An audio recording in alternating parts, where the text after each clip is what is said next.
Guys, I want to tell you about our friends over at Frost Buddy. It is drinkware engineered to keep your beverages exactly how you want them. Whether you're heading out for an adventure or just powering through your day, Frost Buddy's flagship product, the Universal Buddy, replaces the need for multiple can coolers by fitting virtually every 12-ounce and 16-ounce can bottle you drink, sodas and seltzers to coffee and sparkling water, all in a single versatile design. Constructed with high-quality double-walled stainless steel and thoughtful features like a flexible silicone lid and a tapered shape that fits most cup holders, Frost Buddy keeps drinks cold for 12 hours and hot for up to 6 hours. So you get consistent temperature control, whether it's an iced drink on a hot afternoon or a hot coffee on the drive to work. Built to last, field tested for durability, and backed by a 30-day return policy, Frost Buddy makes everyday moments, from tailgates and beach days to backyard cookouts and commutes, more enjoyable. Going over and click the link below and use promo code SSS15 to get 15% off of your first purchase when you visit our friends over at frostbuddy.com. And when you use that promo code SSS15. Are you tired of spending upwards of $7 to $8 on coffees that are full of sugar and high in fat? Well, look no further than Chike Nutrition, the brand redefining what coffee can do for your day. Chike Nutrition combines the rich, familiar taste of real coffee with 20 grams of high-quality protein and the energy of 2 shots of espresso, giving you both fuel and function in every scoop. Available in a variety of crave-worthy flavors like mocha, caramel, vanilla, and many more, Chike delivers smooth, cafe-style iced coffee that mixes instantly with water or your favorite milk, with no clunky blender or complicated prep needed. Each serving is designed to be low in sugar, packed with protein, and loaded with real espresso, so that you can get a sustained energy that helps power your morning, workout, or busy afternoon without the crash that comes from sugary coffee drinks. Whether you're looking for better nutrition in your coffee routine or a smarter way to stay energized and full longer, Chike makes it simple. Scoop, shake, sip, and enjoy. If you want to take advantage of the new year and get in the best shape of your life, click the link below and get yourself 10% off of your first order over at ChikeNutrition.com. What a day that I have had as a whole, man. It's been a wild, wild, wild weekend. And a wild freaking day in general for me. It's been pretty interesting, to say the least. But nonetheless, guys, we are live. This is the Southern Sports Scene here on. We're live on YouTube. We're live on X. We're live anywhere that you get your podcast. Make sure you all do us a favor. Y'all hit the like, share, and subscribe button down below. Turn on the bell notifications so that you are notified every time we go live, post a new video or post a new short here on the Southern Sports Scene. Every live show brought to you by our good friends over at Frost Buddy. Going over to frostbuddy.com. Use that promo code SSS15 to get 15% off of your first purchase. That is code SSS15 to get 15% off of your first purchase. Also, thank you to our friends at Chike Nutrition. With 20 grams of protein, 1 gram of fat, 1 gram of sugar, you can get every day started with the best possible cup of coffee that is on the market, and you can start it every day. 20 grams of protein, 1 gram of fat, 1 gram of sugar, only at our friends at ChikeNutrition.com. Click the link below. Get 10% off of your first purchase. We got a lot to dive into, got a lot to talk about. So, but guys, if you want to get involved in the show, if you want to spread your thoughts, 843-350-2534 is the number to call. 843-350-2534 is the number to call. Many of you have been paying very closely attention to my Twitter sphere and my post that I have made very recently today.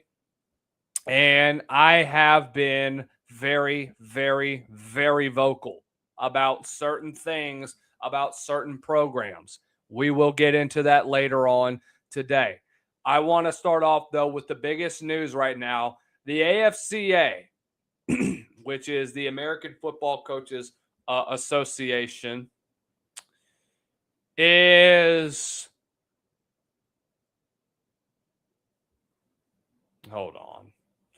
They are announcing that they want the following to happen when it comes to college football.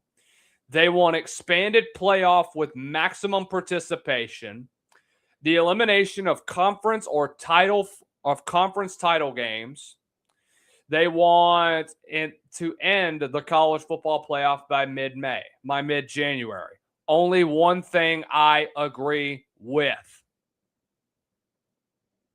And you can take a guess as to which one I am agreeing with. Number one, you cannot expand the college football playoff any more than it already is. Unfortunately, though, it is probably going to happen. It's inevitable. It's inevitable. We're going to have to go to 6. We're going to go to 24.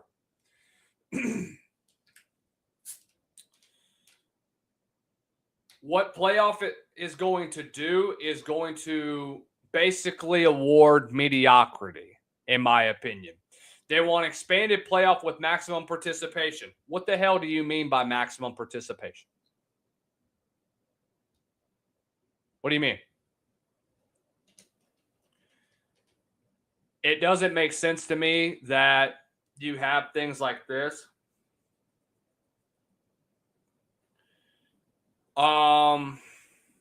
It just doesn't make any more sense. Because let's just be honest, there's different levels to when people lose in the college football playoff. SMU was a great example 2 years ago. There are many other teams that have had similar situations occur because of this. Let's just be real with one another. And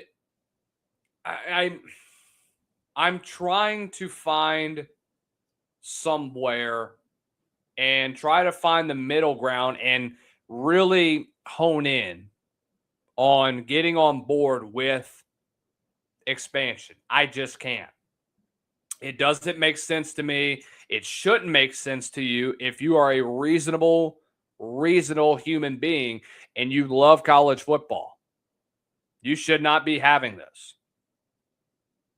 24 is stupid.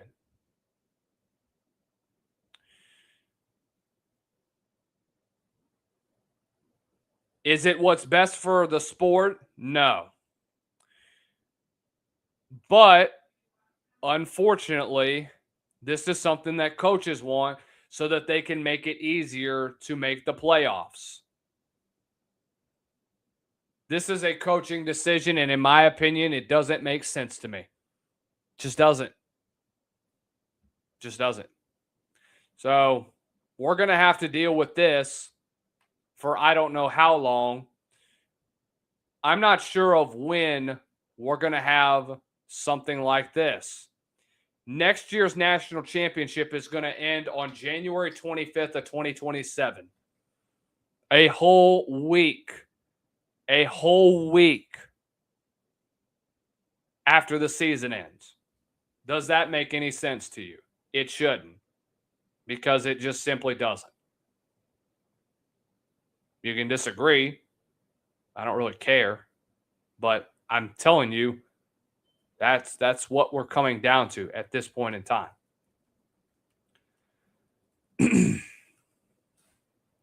So you and I are obviously going to have more of these conversations pop up over the course of the next several months. But we shall see. Hey, by the way, hey, shout out my guy, College Football Talk Daily. He said, I followed many new people in college football in a while. He said this is his top 4. I'm amongst. So, by the way, shout out my guy, College Football Talk Daily. We made it. You could say that. But I appreciate it, dude. You know, he and I have had a lot of different conversations. I've had a lot of interesting takes that obviously he's taken notice of. So being alongside with guys like Landon Tengwall, who's a former offensive lineman, exposing SEC bias, and then the Ohio State Twitter account, which has obviously gotten some really good views. Official Ohio State DG. I apologize. I don't remember your thing. But, I mean, again, I am all about college football. Okay? Let's make that very clear right now. That's what this show is about. That's what we're about when it comes to the entirety of this sport. Because I love college football. You love college football. We, the fans, love college football. We do. And guess what?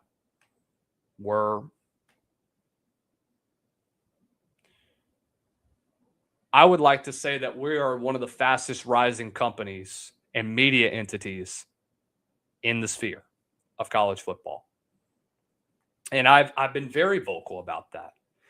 And it seems to some like somewhat of an outlandish thing to say.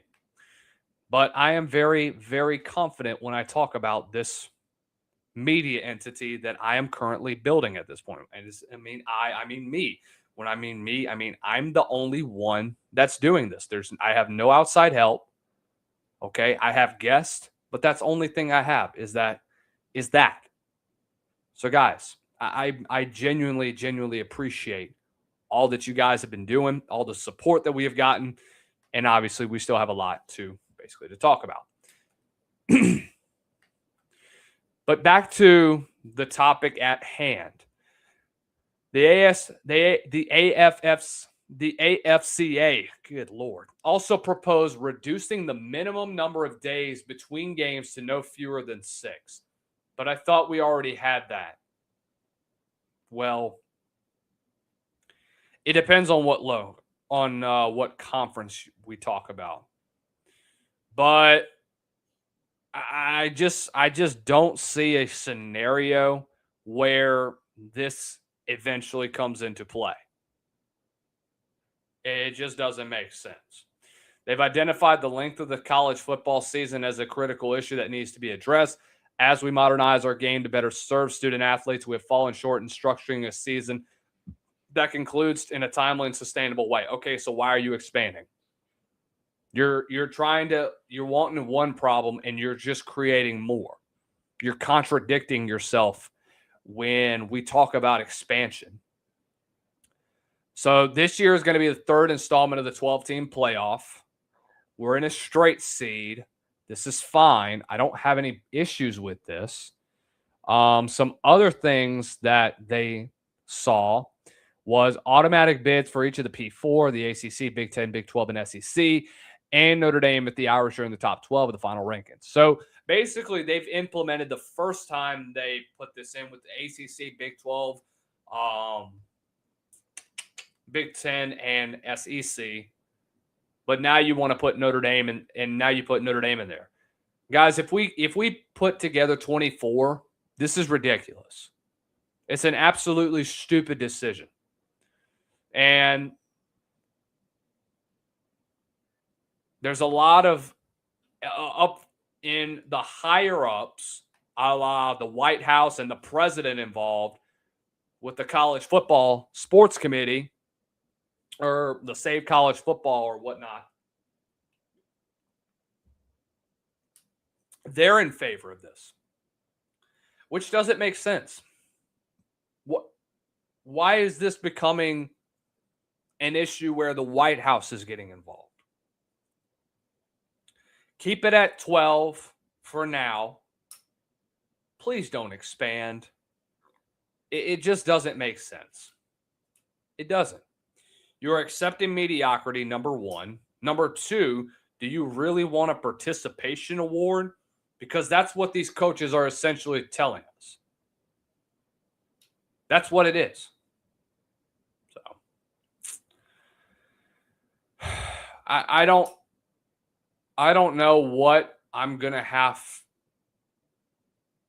come forward the next few weeks when we have more of these situations unfold with more of, shall we say, kind of a more of the same type of attitude when it comes to expansion, because people weren't in favor of 12 team initially. And then when they got it, here's what we got. Nobody will ever be freaking satisfied when we talk about expansion. It just doesn't make sense to me. And I'm sorry, if you think that expansion's a good idea, you are out of your damn mind. Now, I'm just being completely real with you. All right. So that's one topic down. I want to get some more updates on the Brendan Sorsby situation, because we have had a lot that has unfolded as of recently. So you and I talked a couple of weeks ago about, or really last week, about Brendan Sorsby, who has been dealing with this gambling situation, this lawsuit that he is now, or well, this appeal or this ongoing investigation that's going on with the gambling situation that he had whenever he was at Indiana in his redshirt freshman year. Apparently, we're getting notice that Cincinnati was made aware of it in August of last year. Well, why was this not disclosed? Now Cincinnati is in a topic of discussion because of this. And so what is the future of what Brendan Sorsby's career as a Texas Tech Red Raider going to look like? Nobody inside the building is arguing that Sorsby shouldn't be punished for his actions. Number one. Number two, I don't think that he should be suspended the full season, but unfortunately, he's in a particular situation where, honestly,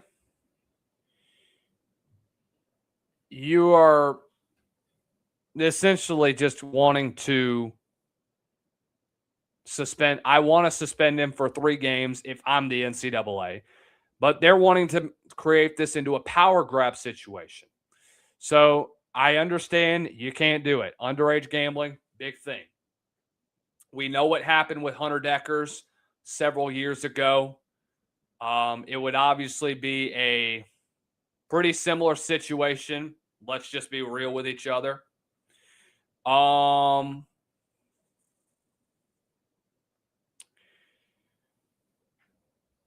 What does his lawyer have to do? Well, Jeffrey Kessler is very well known. He is one of the best sports lawyers in the world. I'm telling you, he is. He has been a part of a lot of major lawsuits, helping filing with free agency, helping with the NCAA versus House settlement. He was representing Tom Brady in the Deflategate situation. So he's got the best of the best when it comes to the lawyers. He's in a really, really, really good position to get this, whatever punishment it is, going to be being reduced from maybe he doesn't play the entire season to, okay, maybe he just sits out. He's suspended for the first 3 or 4 games of the season, and now he is able to play for Texas Tech after that. If he can't figure out a way to get his punishment from the NCAA reduced, he is expected to file a lawsuit inside of a Texas courtroom that challenges the organization with some type of argument that would convince a local judge. Number one, Kessler doesn't want to do this.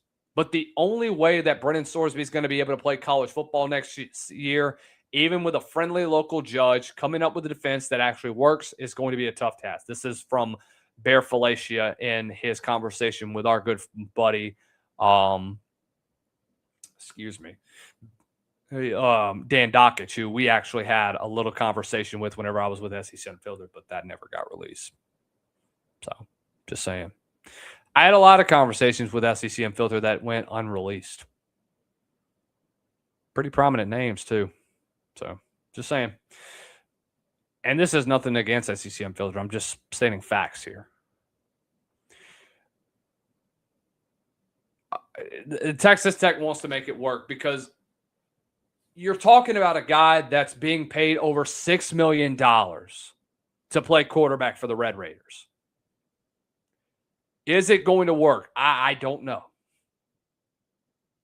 But if it does not work, depending on how long this case drags out, he's going to have to enter the supplemental draft. That is a non-negotiable at that point. He doesn't really have a choice but to enter the supplemental draft. Just doesn't have a choice. So, again, we'll see what happens from here on. But, again, you're talking about a very, very weird situation that, you know, he's placed in a bunch of small bets. He's placed, according to the betting site, thousands of $1, $2, striker ball bets at the Cincinnati Reds games. So, we'll see, man. We'll see. This is this feels like a Hail Mary at times, and it feels like it's a long shot. It really does, because when we discuss things like this, and when situations like this come, I discussed it in my video about Brennan Sorsby. I tried to defend the guy, but in my opinion, he screwed the pooch because he put himself in this position. It's not my fault that he is part of, it's not my fault that he is in this particular situation. It is his fault that he decided to gamble at a young age, and now he's going to have to pay the price for it. But we'll see what happens when we have more of these situations continue to take hold. All right. More college football stuff that you and I have got to talk about. And let me just tell you. I don't think that there is a team that is getting more underrated attention than a team that I really, really, really like this year. And a guy that is going to get a lot, or really a team that is getting less and less attention the more that I think about it. When did we last talk about Louisville being a college football playoff contender? It's been a while, hasn't it? It really has. And when we look at the roster, I don't know if you guys are really aware. There's some dudes on this Louisville roster that can do a lot of damage and can create big freaking plays and can do things that, in my opinion, just seem impossible, according to some. But you know what? It's not. Guys, there is a team out there like Louisville that is going to take over the ACC. And in my opinion, with the amount of talent that Louisville returns, they are one of the only teams that I think can knock Miami off of their pedestal. In my personal opinion, the window of opportunity for Louisville to be in the college football playoff conversation is very, very real. And guys, Louisville's ceiling is ridiculous. It is stupid how amazingly good their opportunity of being a contender is going to look like. Louisville has it, and we're going to break it down. So, new year, you have new coordinators. It's a whole new look from a defensive standpoint, which I think, in my opinion, was the biggest turning point when we talk about where Louisville was defensively. They fire Ron English at the end of the season, or really he retired, excuse me. He stepped away, and now you get a brand new defensive coordinator. Mark Ivey is a guy that was promoted from linebackers coach to co-defensive coordinator. He and Steve Ellis are going to split the reps as coordinators. Steve Ellis is the DB's coach at Louisville. Guys, I don't think we're talking about Louisville enough being a team to look out for if we're not saying this. Let me talk to you about what that room looks like. The best athlete in the ACC is going to be Isaac Brown. Isaac Brown has been producing over and over and over. Guys, if he is healthy, Isaac Brown can be the most exciting player in the ACC. You get him back healthy, man, this guy is going to be sneaky freaking good. Isaac Brown is a special talent that is going to get a lot more attention in college football this season because of just how he freaking plays. He really does. In my opinion, there is no other running back in the ACC apart from Mark Fletcher that I think can be more dominant than a guy like Isaac Brown. Straight up. So, what does that mean for what we're going to expect of Louisville?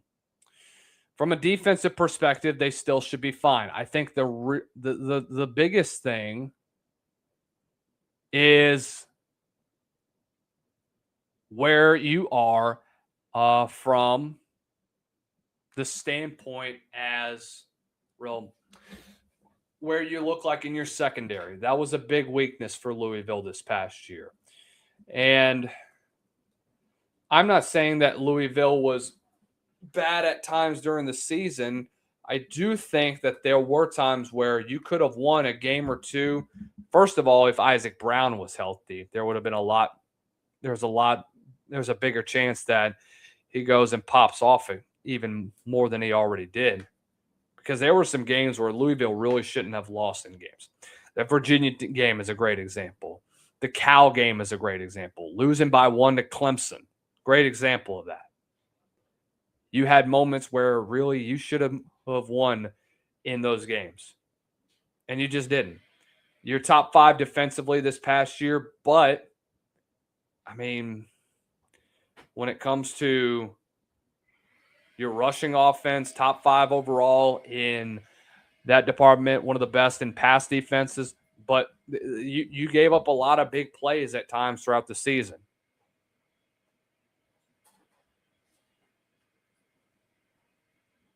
He's getting some papers for his project. Don't worry about it.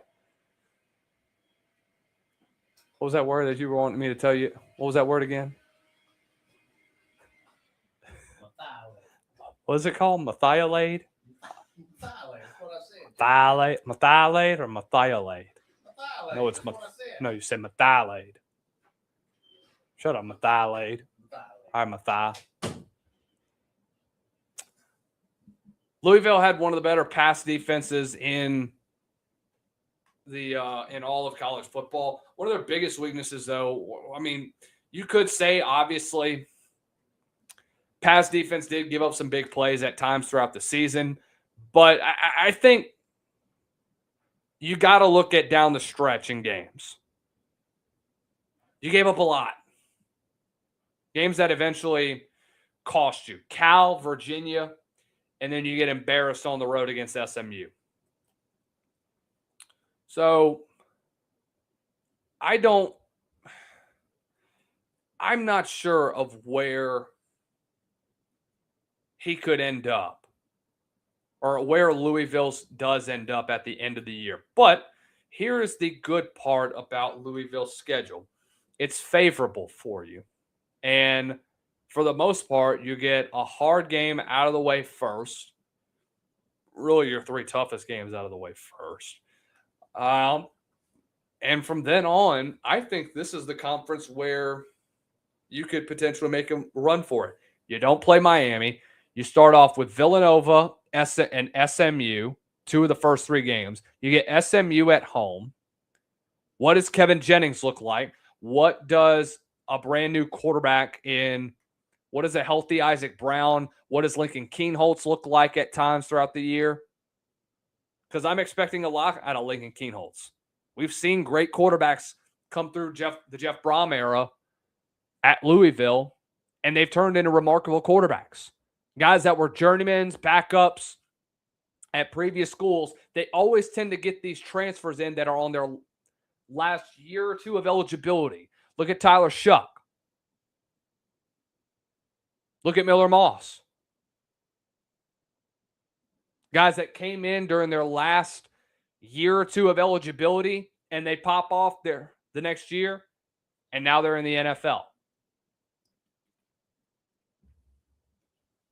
That's why I think Louisville should be taken more seriously as an ACC contender. I get it. Their schedule, it ain't easy. Let's just be real. Especially the first three games of the year. But I think the biggest issue with them this past year was dealing with injury. They were hammered offensively, gave up almost 500 yards to SMU last year. But now you get a fully healthy roster back. I think you should be able to hold your own, knowing that it's at home too. I think you should be the favorite going into that game as well. In my opinion, I don't know if you're going to agree with me necessarily, but I definitely see a scenario where Louisville enters that third game of the season. If they win that one, they control the rest of the ACC. That other position for them going into the title game should be theirs. It absolutely should be theirs. So we'll see what happens with that one. I think there's obviously trap games. You go to play CJ Bailey and NC State first weekend in October. At Georgia Tech is always tricky. North Carolina's had a pretty quiet spring, but some people I've heard have been hyping them up for some reason. And then going to play a revamped Kentucky team. Let's see what they look like in year one of the Will Stein era. But I think Louisville's roster as a whole is going to continue to be dominant. I think defensively, you're going to limit the big plays. I think offensively, you should be, if you're healthy, you have an opportunity to be one of the better offenses in all of the ACC. Straight up. You should be top three at the end of the season. You have way too much talent and way too much that you've invested in the portal to be able to be a ACC contender this year. I'm just telling you how it is. Let's talk about our post-spring top 25. I just dropped it out. And I'm going to be dropping it at right after the show. And I know that there's going to be a couple of you that disagree with me, and we're going to review this. So let's go ahead. Let's kind of kick it off. I don't know if you guys can see because of the there we go. So I have 25 Missouri. I really do believe in Austin Simmons. I know that some people have been critical of him based on how he's been in spring. I still think that there's something good brewing there. 24, I have Virginia Tech. A lot of good things I'm hearing from the Hokies side. I think that James Franklin has that program up and running. Expect them to be a dark horse in the ACC. 23, I have Arizona. Again, I have been hyping up Noah Fafita for 3 years. I think he's been an elite quarterback, and I think he's the big difference in why this Arizona offense is going to click so well. Number 22, I have USC. And I know that people are going to criticize it, that one. This is make or break for USC. Make no mistake about that. If they underperform like they have the last several years of the Lincoln Riley era, Riley's days are numbered. 21, I have Alabama. I know that they have obviously gotten some heat because of the Kalen DeBoer extension, but I think they sent a signal that they believe in DeBoer. They believe that he's the guy. And despite what I think is going to be somewhat of a down season, they'll still be Bama. And they'll always be Bama. 20, I have Iowa, my sleeper to be a college football playoff contender. Number 19, I have SMU. I'm glad that they got the return of Kevin Jennings.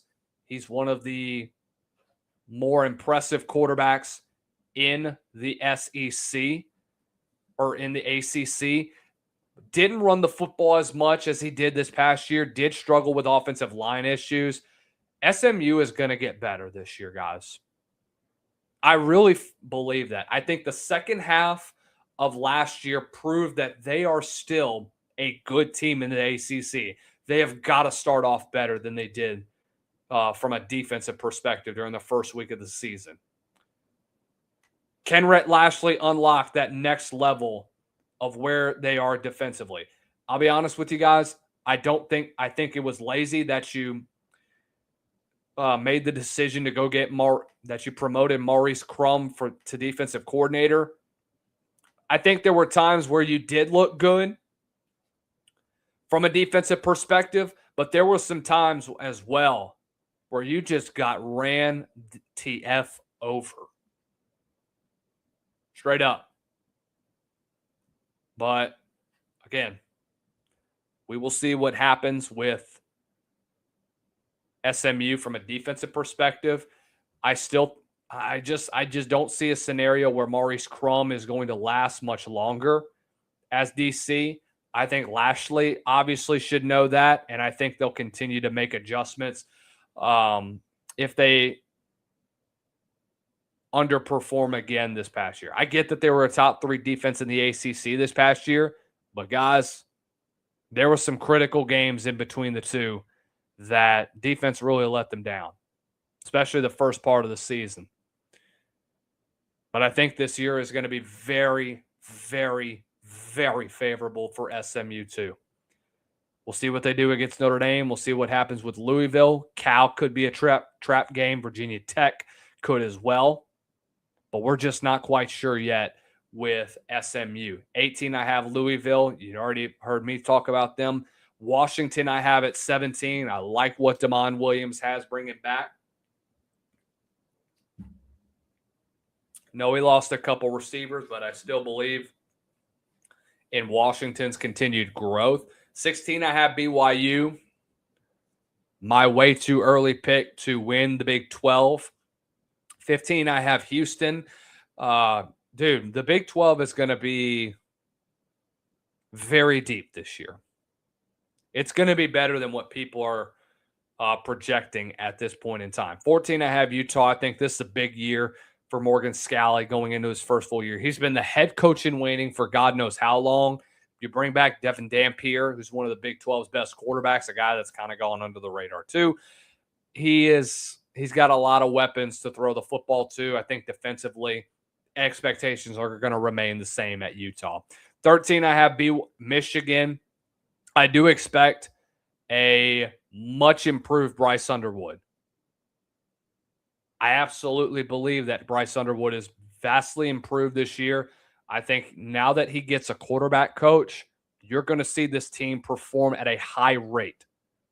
He's going to be really, really, really freaking good. 12, I have BYU. I have BYU twice. Why did I have BYU twice?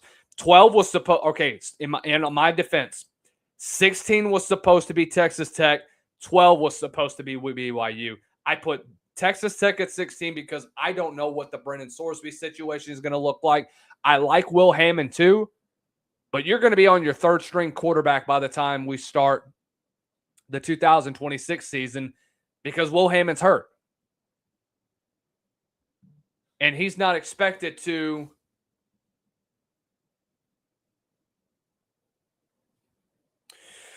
come back until, I believe, week 3 or 4 of the regular season.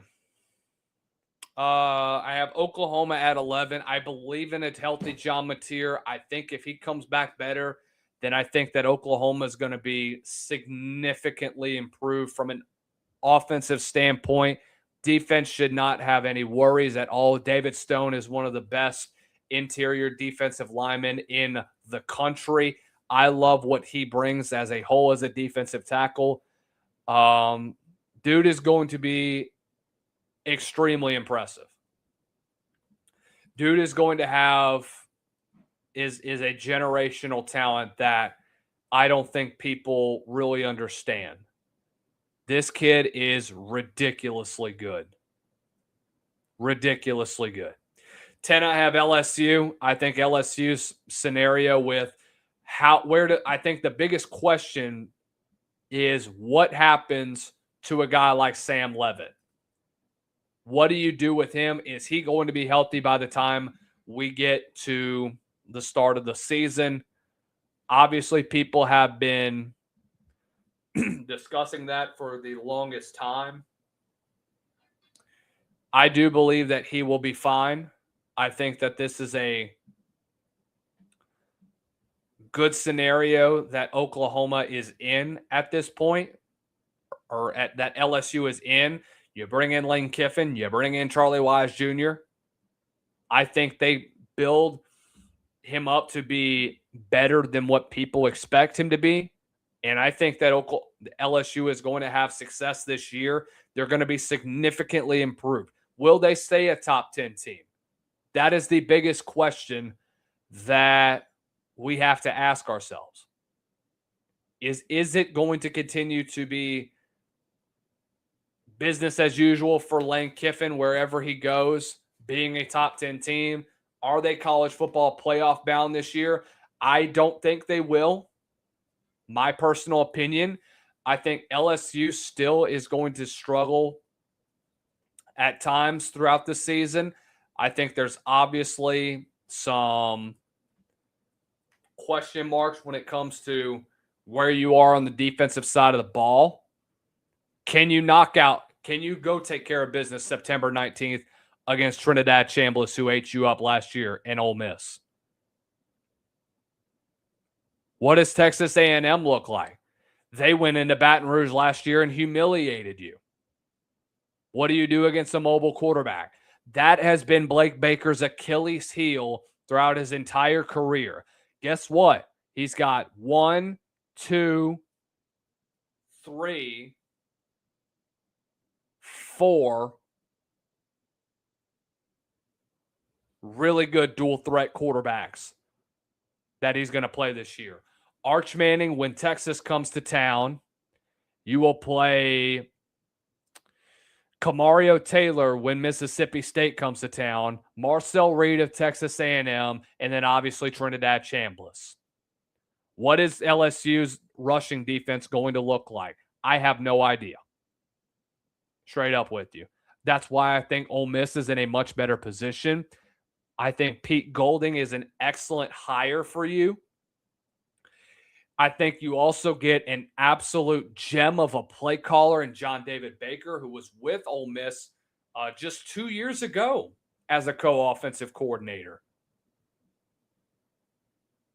Went to East Carolina as an OC and was absolutely amazing there. So I think from an offensive perspective, I think you're probably going to be better. We saw what an early rendition of what is to expect from the offense. I think that there is a scenario where we're looking at Ole Miss and John David Baker, and he's in a Broyles Award conversation because of how much this offense expands upon what Lane Kiffin laid the foundation for. Ole Miss's schedule as well. To be honest, is it easy? No. You play Louisville in the Music City kickoff, LSU, at Florida with a new head coach, at Texas, Georgia, not in the cocktail party, and at Oklahoma. And obviously you have the Egg Bowl, which I don't really consider to be that's more of a one-sided affair. Let's just be real. But we'll see what happens with a young quarterback at the helm. This is D-Day for Jeff Levy, too. Number 8, I have Texas A&M. And I was when I came up with this list, I was contemplating whether or not I would put Texas A&M in my top 25. And I finally came to grasps and decided, you know what? Might as well go ahead and give Texas A&M a chance. Bottom line. So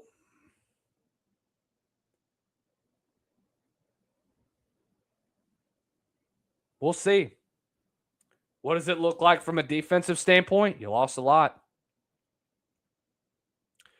What does Texas A&M look like in the receiving core? I think you look really good. You return Mario Craver.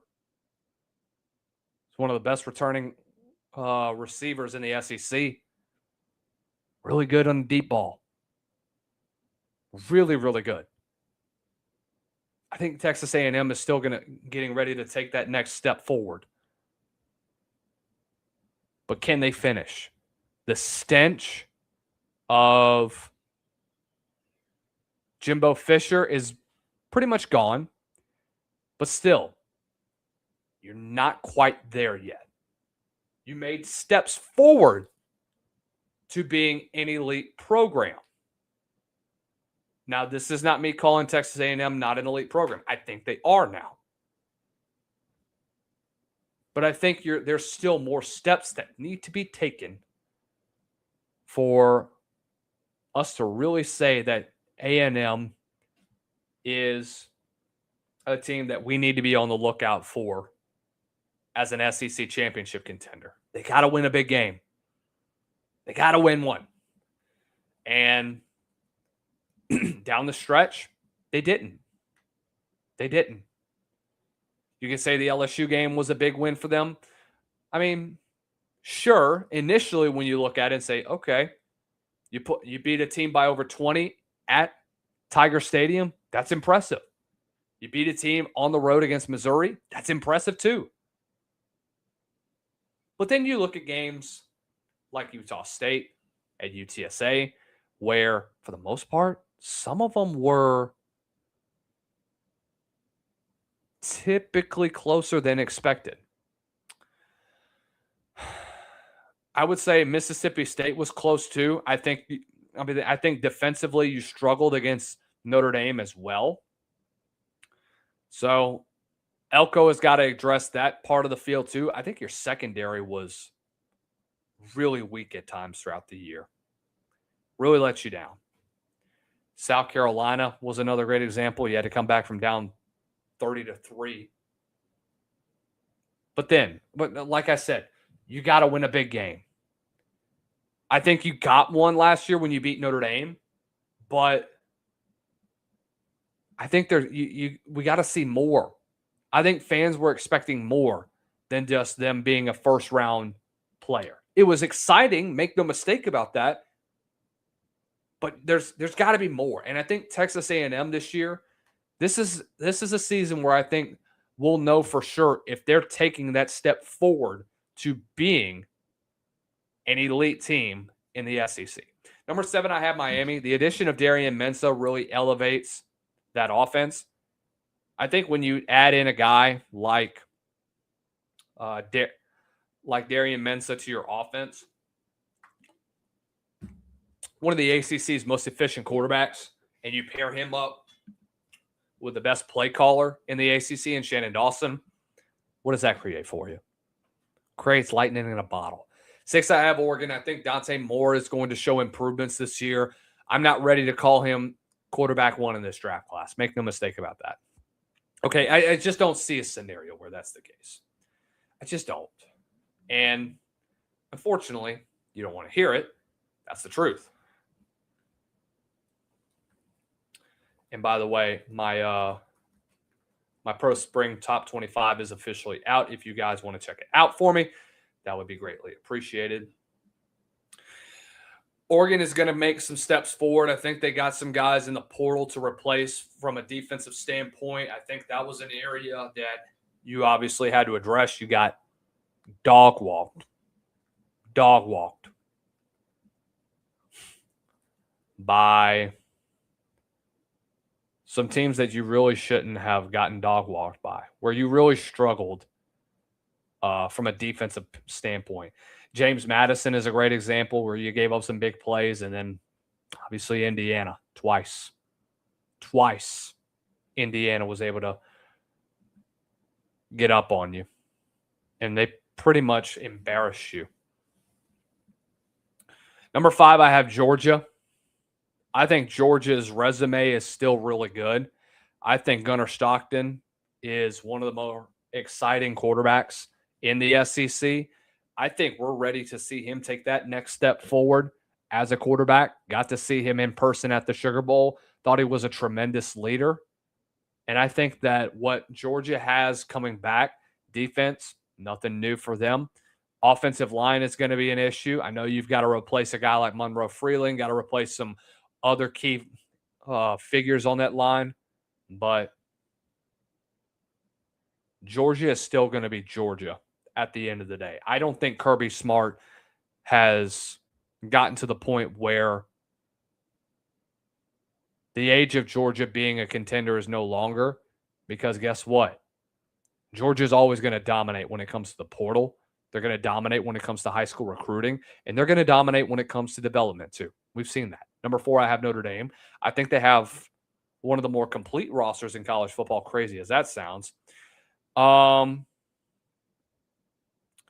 When you look at their